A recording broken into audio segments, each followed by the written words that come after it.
I think it was just a Echo. yeah. Okay, so we're recording. All Okay, right. hey. So Caroline, thank you for joining us. Yeah, of course. We're so excited to kind of chat with you about beer and just, just for interest in slating, if you can tell us your name and also your background and how you got interested in beer to this level. Okay. Yeah, my name is Caroline Wallace. I live in Austin, Texas. I'm one of the co-founders of a website called bitchbeer.org.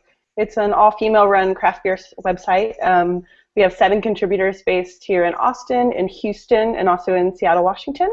And I guess I first got into beer actually when I was 19. I studied abroad in Wellington, New Zealand, and having not been legal here in the States, going over there and suddenly being legal to drink, it was like a whole new world opened up for me, and I tried a lot of beer over there and really got into it. And then, once I got here and turned 21, I got really into the local craft beer scene here in Austin. We started Bitch Beer after the group of us, it was girls that I was friends with in college mostly, visited a tasting room here in Austin called Thirsty Planet. Had a terrific day at the brewery, but we're looking around, this is 2012, and noticing that while there were a lot of groups of all men there, or maybe some groups, with 5 men and 1 woman or something like that, we weren't seeing another huge table of women like us. There weren't these big groups of women kind of going to breweries as just another thing to do on a Saturday afternoon, at least from what we were seeing in Austin at the time. And we all had a writing background. We actually wrote on our college newspaper together at a Catholic college here in Austin called St. Edward's. And being out of college and kind of looking for some cool creative project, after a few beers, came up with the idea of a bitch beer right there, and went home and bought the URL right away. And then since then we've really grown and gotten a lot of new followers. We wrote our first book last year, Austin Beer, Capital City History on Tap, which recounts about 150 years of Austin beer history. We did over 60 interviews for the book, as well as looking into pre-prohibition archival history of brewing in Austin, and kind of uncovering that and sharing some of those stories. Austin has a really split beer history. We had a lot of brewing happening pre-prohibition, and then didn't have another brewery here until the 1990s. So there was a lot of really interesting stuff that hasn't stuck around that was fun to kind of uncover. And we'll be writing our next book next year, which is going to be a European beer travel book. Okay, so I'm looking a little bit for sound bites. Okay. So I'd like just a really short little piece, like kind of what you said, but give me one. Okay. What inspired you to write your book? Okay, just on the book. Yeah, in 2012 in 2013 we were actually approached by a publishing company to write a book about craft beer in Austin. It's part of a larger series for a publisher called American Palate. They've done books about a lot of great beer cities, and they wanted someone to talk about Austin because it's a great beer scene coming up, and they came to us for that, and we were really honored, and it was a great experience to write about 150 years of Austin beer history. So who came up with the title Bitch Beer? I mean, So the title was something we actually came up with right away as we came up with the idea for the blog. Being just out of college, we were really familiar with the term bitch beer as kind of this colloquialism for hard cider or light beers, or these kind of things that like guys would buy at a frat party for the girls to drink, bitch beer.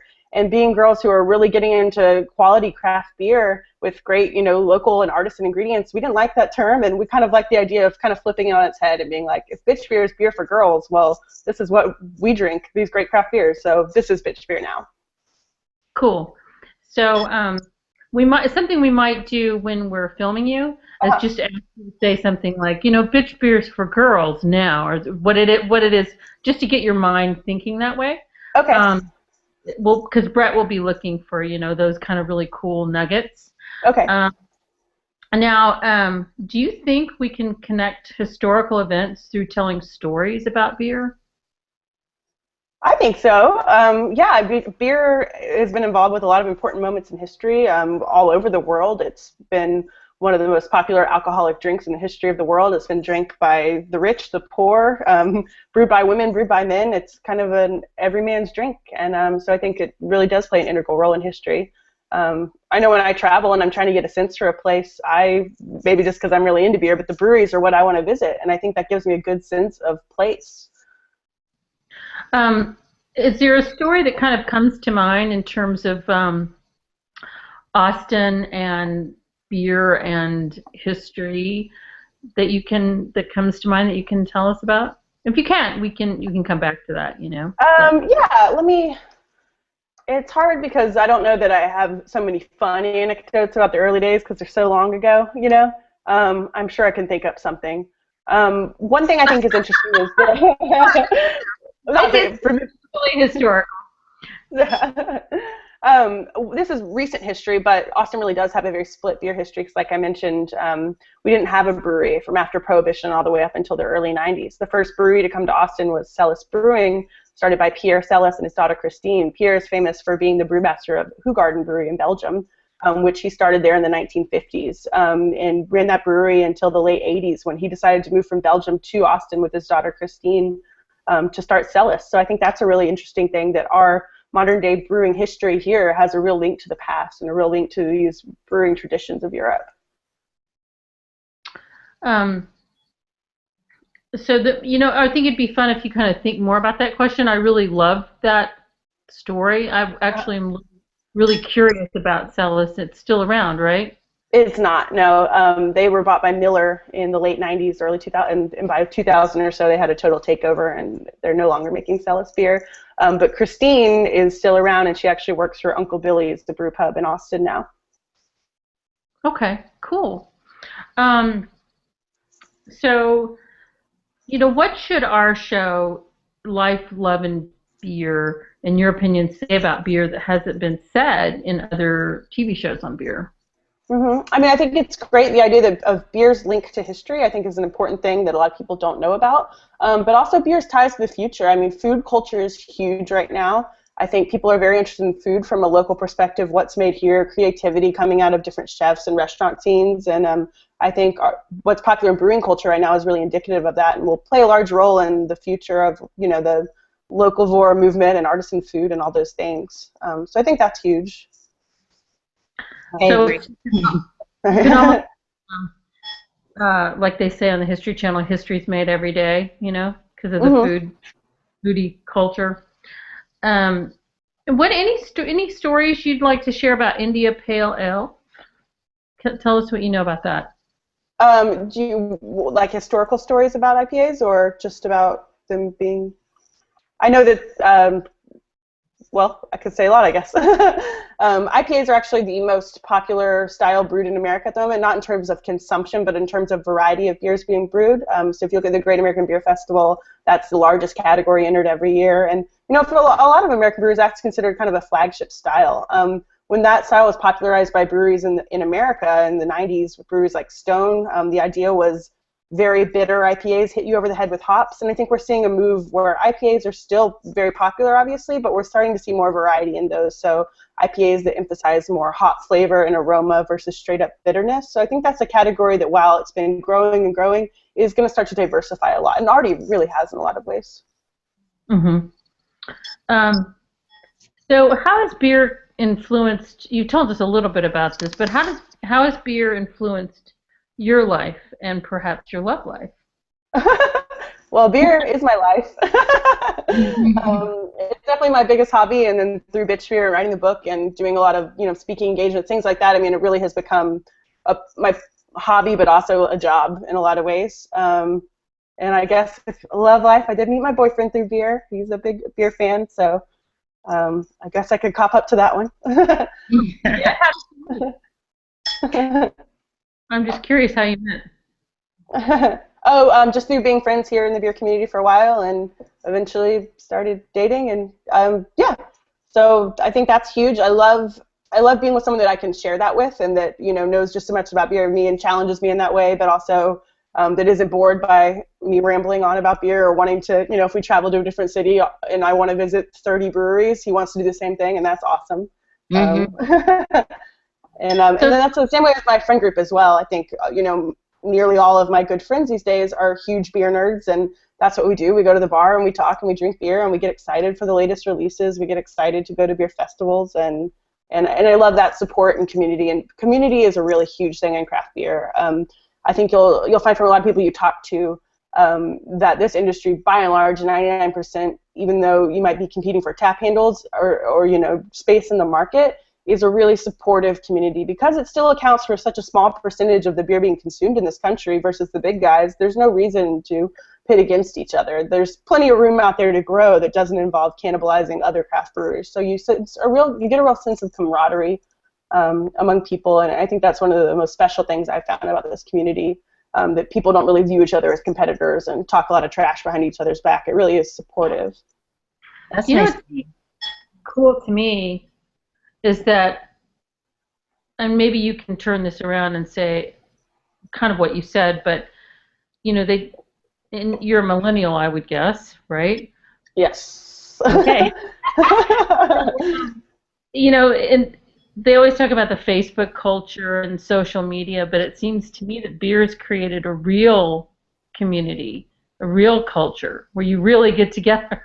Uh-huh. People hang out, you really, you know, connect. I think that's completely true. I had a moment recently where I had to go to something alone, and I forgot. I was like, oh, shit, like, I'm actually a shy person. I forgot because I've made so many friends through beer, and because the places I love to go, you know, I show up, and I have a great chance that I'll probably already know 5 or 6 people in the bar or at the brewery. And when I had to go to this thing alone, I was basically like, oh, my gosh, I actually get really uncomfortable in social situations where I don't know someone, and I've completely forgotten about it over the course of the last few years because my social life is revolves around just running into people I already know. And so that's very true. People are always going out and doing things, and you can count on seeing people at the same kind of events. And I think it definitely has an online culture, and there is a, you know, a cutting edge thing about it.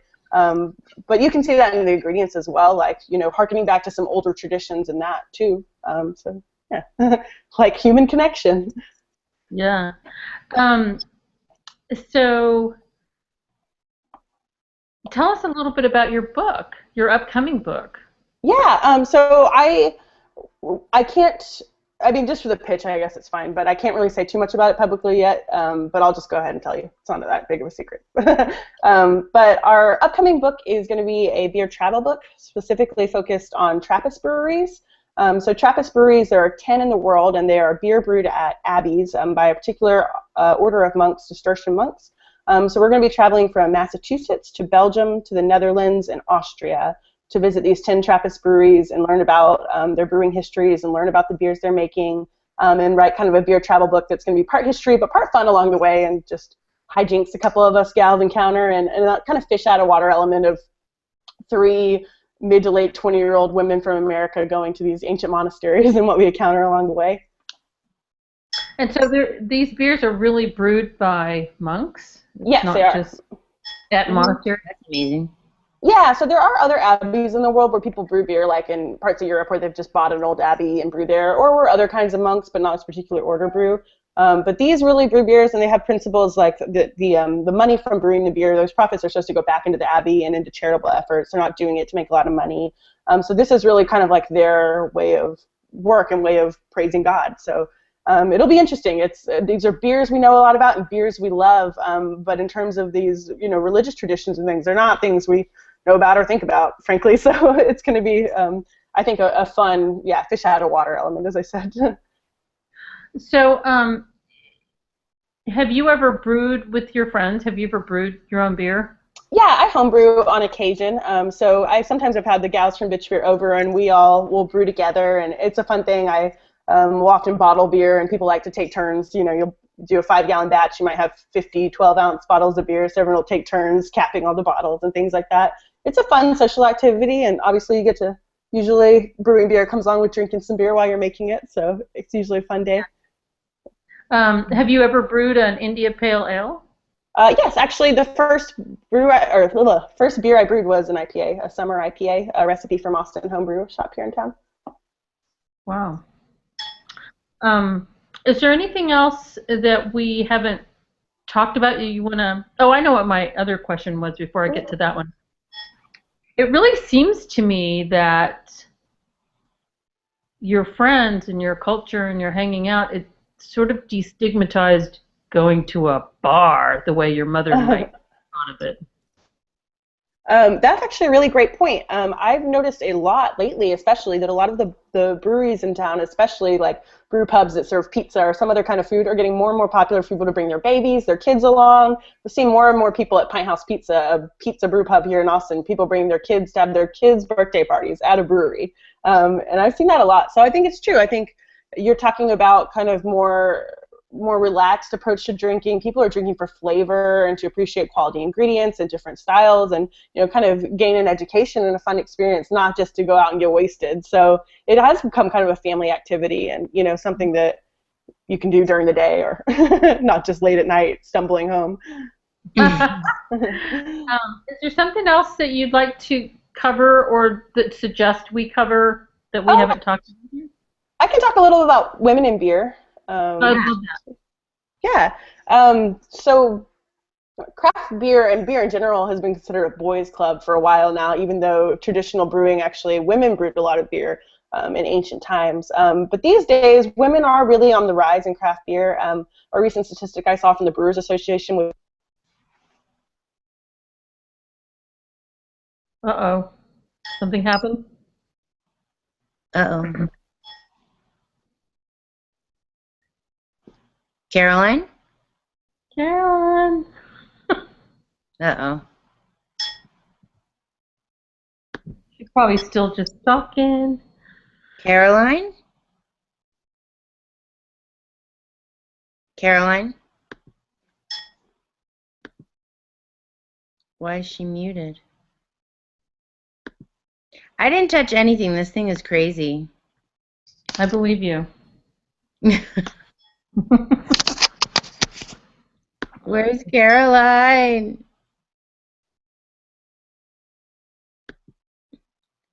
I wonder if she touched something. Let me text her.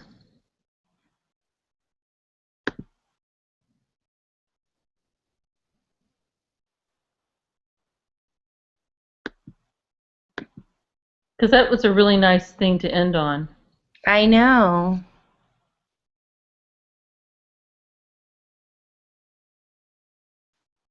Let me see.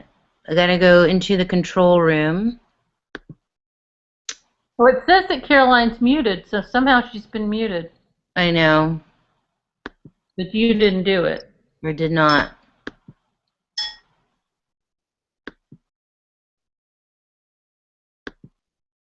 Now I'm sharing controls, so just in case you can hear us, Caroline, and you're muted, you did it yourself somehow.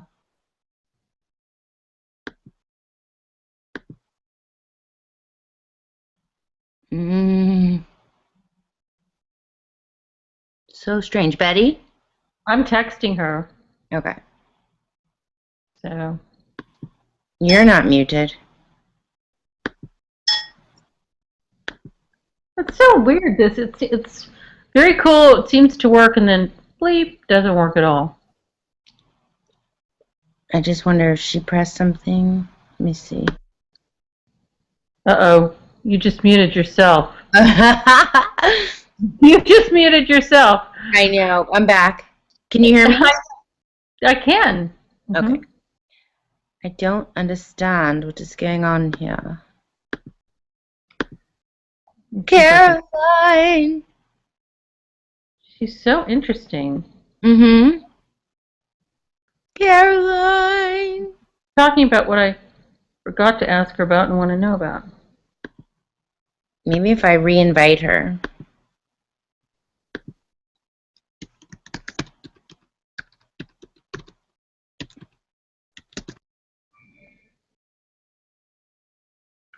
Yeah. Okay, she's trying to rejoin. So try the new invite.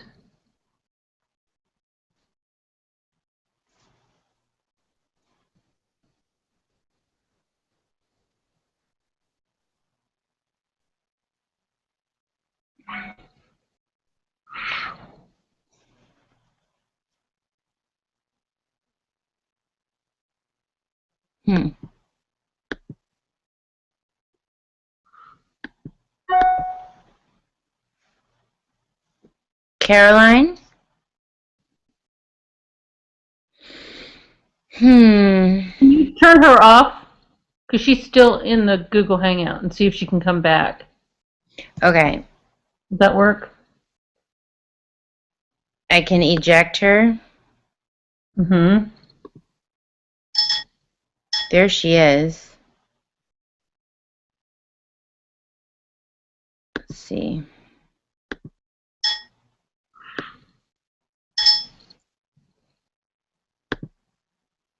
Okay. More. Oh no. Are you still there, buddy? Uh-huh. Okay. Instead of lily pads, it's my fish back here. My fish. Let's see if I can invite her again.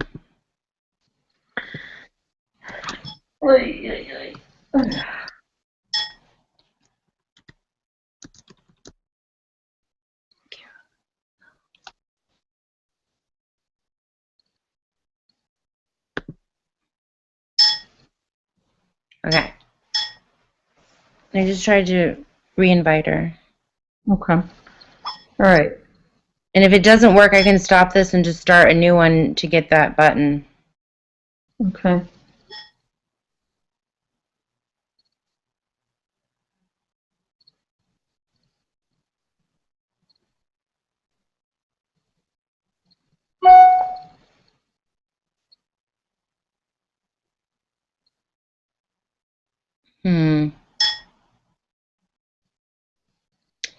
She said service center available. She got kicked out. Bummer. Well, that was the email from before.